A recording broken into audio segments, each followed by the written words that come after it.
Karena banyak orang menurut saya itu tidak berakhlak.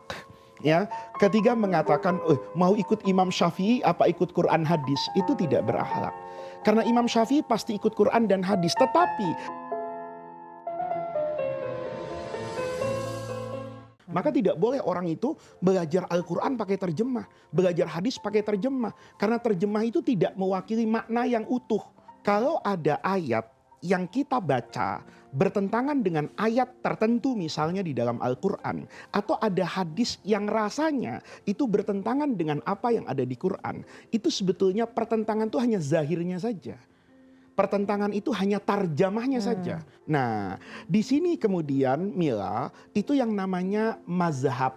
Mazhab itu kemudian berusaha kan melakukan keselarasan antar semua ayat dan antar semua hadis. Nah, ketika mereka melakukan ini, itu terjadi perbedaan tentunya. Misalnya ya, kita kalau lihat orang sholat, itu imamnya baca bismillahnya variabelnya banyak.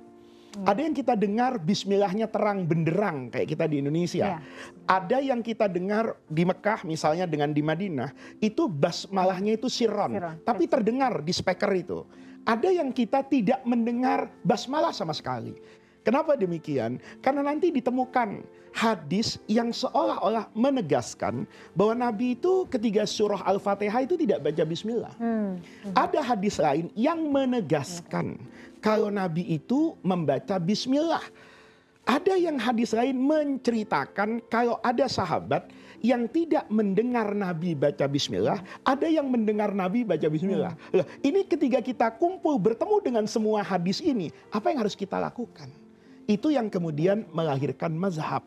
Kata Imam Syafi'i, kalau ada yang mendengar dan ada yang tidak mendengar, maka saya memahaminya bahwa kalau sholatnya duhur, asar, ini basmalahnya nggak kedengeran. Karena sholatnya sirriyah, suaranya nggak keras. Maka semua hadis yang menceritakan sahabat nggak dengar Nabi bacaannya ini, bismillahnya ini, diartikan di sini nih. Gitu loh.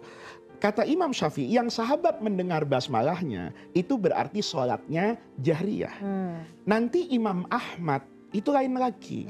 Kalau ada yang dengar, ada yang nggak dengar, yang dengar nih yang di depan, soft depan, yang nggak dengar ini soft belakang. Maka di Mekah dengan di Madinah ikut mazhabnya Imam Ahmad bin Hambal.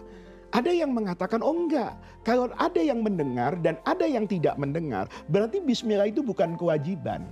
Dia adalah ayat yang berdiri sendiri, Allah turunkan bukan menjadi bagian surah tertentu, tetapi untuk memisahkan antara dua surah. Sekalipun itu tidak bisa diterima pada surah Al-Fatihah atau At-Taubah, tapi itu pembahasan di luar ini. Ini pemahaman. Ada Imam Malik nanti yang mengatakan, loh, imam di masjid saya, di Masjid Madinah, itu tidak baca bismillah. Padahal imam ini imam Madinah, berarti kan niru imam sebelumnya. Imam sebelumnya sampai kepada Rasulullah. Inilah sejatinya Mila, perbedaan pandangan di kalangan ulama itu bukan karena mereka tidak ikut Quran dan hadis, tetapi mereka justru sedang mengamalkan Quran dan hadis. Kalau boleh saya menambahkan Mila ya, ini penting sekali. Karena banyak orang menurut saya itu tidak berakhlak. Ya, ketika mengatakan mau ikut Imam Syafi'i apa ikut Quran hadis, itu tidak berakhlak. Karena Imam Syafi'i pasti ikut Quran dan hadis, tetapi boleh jadi pemahaman Imam Syafi'i terhadap Quran dan hadis itu tidak sama dengan pemahaman apa yang dia ikuti. Bukan berarti kemudian Imam Syafi'i salah kan?